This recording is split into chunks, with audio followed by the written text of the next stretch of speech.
இப்போ பார்த்தீங்கன்னா வானம் எல்லாருக்கும் பொதுவாக இருக்குது, சூரிய ஒளி எல்லாருக்கும் பொதுவாக இருக்குது, வர்ற மழையும் எல்லாருமே பகிர்ந்துக்கிறோம்.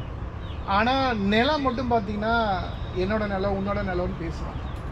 அப்போ நிலம் இருக்கிறவன் மட்டும்தான் வந்து ரொம்ப அதிகாரம் உள்ளவனாக இருக்கான், நிலம் இல்லாதவனுக்கு எந்த அதிகாரமும் இல்லாமல் இருக்கு.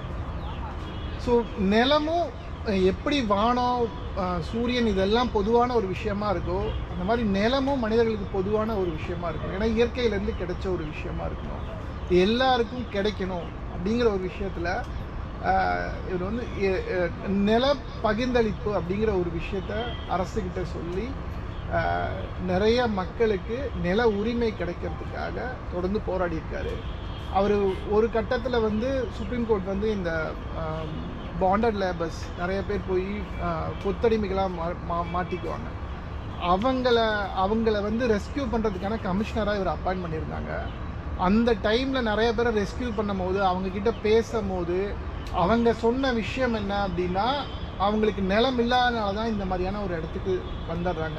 அவங்க ஊரை விட்டு அவங்க வேறு இடத்துக்கு வந்து புலம்பெயர்ந்து ரொம்ப சிரமத்துக்கு ஆளாகிறாங்கன்னு புரிஞ்சுது. ஸோ அதனால் நிலத்தோட உரிமை அப்படிங்கிறது மக்களுக்கு ரொம்ப முக்கியம்னு அதில் வேலை செய்ய ஆரம்பித்தோம்.